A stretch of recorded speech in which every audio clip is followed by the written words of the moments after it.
Hometown Weather Forecast. It was nice to see that sun popping out today. Got a little melting done before things refreeze for us again. Tonight we've got partly cloudy skies in the New River Valley. You see some of that sleet and snow gradually melting away. Yeah, the roads are looking better. The main thing I wanted off of is those trees and the power lines because it got quite thick along some of those. And of course, we can't do a whole lot to that. You can scrape the roads and salt them, but you can't really do anything to the trees and those power lines except for to wait it out. And today it looks like a lot of those don't have quite the glistening that we saw yesterday and even early this morning. So I'm liking seeing that before the big refreeze again tonight. So a couple things we're giving you the first alert on right now. Slick roads still a possibility. There's definitely icy spots out there in the neighborhood specifically where it's just tough to get this cleared off now because now you got to chisel it pretty much because it melts, refreezes, and it's pretty much a solid sheet of ice in some of the neighborhoods. So be careful with that. We'll have the winds that are still sticking around, but not as strong as what we've had over the past 24 hours. So they'll still be breezy, but not as, really impactful as they were earlier. And of course, that means dangerous wind chills. Any wind at all is going to be making it feel a lot colder.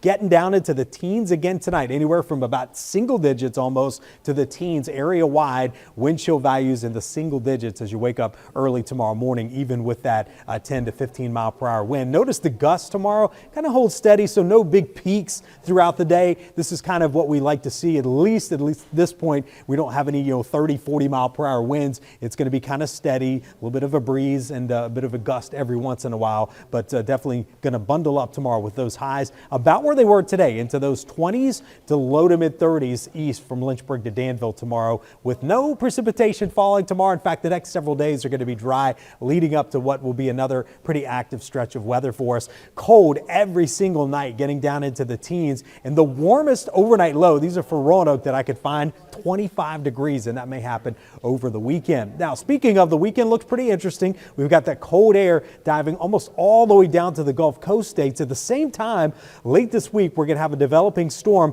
The exact track remains a little bit uncertain, but it looks like it's going to head right through the Carolinas and be cold enough to produce at least a minor winter storm. And let's call this one a snowstorm because it does look like this one will be primarily a snow event. That rain-snow line may slip closer to us, but we're thinking it should be far enough to the south to keep most of our area in the snow sector of that until that storm begins to finally wrap up. That could change. We'll keep you updated on that, but we'll have amounts, our first thought on amounts coming up later in the broadcast at 5 and 6. But at this point, Friday evening into Saturday midday, that's kind of where the time frame of this goes. Now that could shift a couple hours, of course, but it's not going to start at the beginning of the day Friday, and it won't last all day Saturday either. So that's kind of that window. A lot of it may end up happening at the end of the week as we start the weekend. We'll talk more about that in the first alert forecast, of course, but plan for some bitterly cold air.